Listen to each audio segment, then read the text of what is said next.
رب المشرقين ورب المغربين ونصلي على رسوله الكريم أما بعد فأعوذ بالله من الشيطان الرجيم بسم الله الرحمن الرحيم رب اشرح لي صدري ويسر لي أمري واحلل عقدة من لساني يفقهوا قولي۔ تو جن کا رشتہ نہ ہو رہا ہو وہ بھی، جن کا ہو چکا ہو اور شادی کے پرابلمز ہو وہ بھی، جن کا ہو چکا اور پھر بچے نہ ہو وہ بھی، ان سب کے لیے ایک ہی وظیفہ ہے، اور وہ کیا ہے؟ استغفار کا۔ پھر اسی طرح ایک اور جگہ پر ایک اور پیغمبر نے اپنے لوگوں سے کہا وَاسْتَغْفِرُوا رَبَّكُمْ ثُمَّ تُوبُوا إِلَيْهِ إِنَّ رَبِّي رَحِيمٌ وَدُودٌ، اپنے رب سے معافی مانگو اور اس کی طرف پلٹ آؤ، بے شک میرا رب رحیم ہے اور اپنی مخلوق سے بہت محبت رکھتا ہے۔ یعنی جب کسی بندے پر کوئی تکلیف آتی ہے تو ایسا نہیں کہ اللہ تعالیٰ اس پر خوش ہوتے ہیں اور جان بوجھ کے ستانا چاہتے ہیں بندوں کو، اللہ تو بندوں کے حق میں بہت مہربان ہے۔ پھر سوال یہ پیدا ہوتا ہے کہ تکلیف آتی کیوں؟ اگر وہ ہم سے محبت کرتا ہے اور وہ بہت مہربان ہے، تو بات یہ ہے کہ کچھ چیزیں ہم اچھے حالات میں سیکھتے ہیں اور کچھ چیزیں ہم ہارڈ شپ سے سیکھتے ہیں۔ کچھ نعمتوں کی قدر ہم اچھے طریقے سے ویسے ہی کر لیتے ہیں اور کچھ چیزوں کی قدر ہمیں اس وقت آتی ہے جب کوئی مشکل پیش آتی ہے۔ آپ دیکھیے کہ اس کی مثال یوں ہی ہے کہ جیسے کچھ کھانے آپ کچے ہی کھا لیتے ہیں، جیسے فروٹس وغیرہ ہیں، آپ کو پکانے کی ضرورت نہیں ہوتی، لیکن کچھ کھانے آپ کو پکا کر کھانے ہوتے ہیں۔ اسی طرح زندگی میں کچھ حالات ایسے ہوتے ہیں کہ جن میں آپ آرام سے سیکھ جاتے ہیں، یا کچھ باتیں آپ کو بغیر کسی مشکل کے سمجھ میں آ جاتی ہیں، لیکن کچھ باتیں آپ کو مشکل آنے پر سمجھ آتی ہیں۔ اور جس طرح انسان پختہ اور میچور ہوتا ہے مشکلات میں، آپ نے دیکھا ہوگا کہ جو بچے ہارڈ شپس میں پلتے ہیں وہ بڑے ہو کر ان میں اسٹیمنا زیادہ ہوتا ہے، لیکن جو بچے بہت نعمتوں میں اور نازوں میں پلتے ہیں وہ اتنے بہادر اور اتنے ہمت والے نہیں ہوتے۔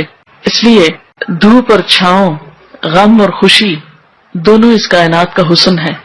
دن اور رات ایک بہت بڑی نشانی ہے ہمارے لیے، تو اس لیے جب تکلیف آتی ہے تو اس موقع پر انسان اللہ کی طرف زیادہ رجوع کرتا ہے، اللہ کو زیادہ یاد کرتا ہے، زیادہ ذکر کرتا ہے، اور اس طرح انسان کے گناہ دنیا میں ہی معاف ہونے لگتے ہیں۔ ایک اور جگہ پر آتا ہے وَأَنِ اسْتَغْفِرُوا رَبَّكُمْ ثُمَّ تُوبُوا إِلَيْهِ يُمَتِّعْكُمْ مَتَاعًا حَسَنًا، اور یہ کہ تم اپنے رب سے معافی چاہو اور اس کی طرف پلٹ آؤ تو وہ تم کو اچھا سامانی زندگی دے گا۔ یعنی دنیا کی اچھی نعمتیں کس سے ملیں گی؟ استغفار سے۔ اور اس کے لیے دعائیں کیا ہیں؟ ربنا اغفر لنا، یہ قرآن پاک کی دعائیں ہیں استغفار کی۔ ربنا اغفر لنا ذنوبنا واسرافنا فی امرنا وثبت اقدامنا۔ ایک اور دعا ہے ربنا آمنا فاغفر لنا وارحمنا وانت خیر الراحمین۔ پھر اسی طرح ربنا ظلمنا انفسنا وان لم تغفر لنا وترحمنا لنکونن من الخاسرین۔ انت ولینا فاغفر لنا وارحمنا وانت خیر الغافرین۔ پھر اسی طرح ربنا فاغفر لنا ذنوبنا وکفر عنا سیئاتنا وتوفنا مع الابرار۔ پھر اسی طرح رسول اللہ صلی اللہ علیہ وسلم نے بھی کچھ ایسی دعائیں سکھائی ہیں جو استغفار کا ذریعہ ہیں۔ رب تقبل توبتی واغسل حوبتی واجب دعوتی وثبت حجتی واہد قلبی وسدد لسانی واسلل سخیمۃ صدری۔ رب اغفر لی وتب علی انک انت التواب الغفور۔ استغفر اللہ الذی لا الہ الا هو الحی القیوم واتوب الیہ۔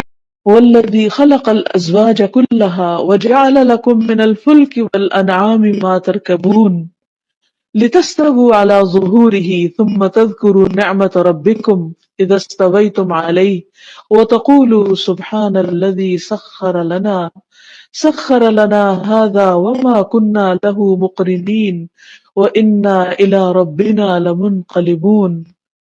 اور جس نے تمام مخلوق کے جوڑے بنائے، نیز تمہارے لیے کشتیاں اور چوپائے بنائے جن پر تم سوار ہوتے ہو تاکہ تم ان کی پشت پر جم کر بیٹھ سکو۔ پھر جب اس پر ٹھیک طرح بیٹھ جاؤ تو اپنے پروردگار کا احسان یاد کرو اور کہو پاک ہے وہ ذات جس نے ہمارے لیے اسے مطیع کر دیا اور ہم اسے قابو میں نہ لا سکتے تھے۔ بلا شبہ ہم اپنے پروردگار کی طرف لوٹنے والے ہیں۔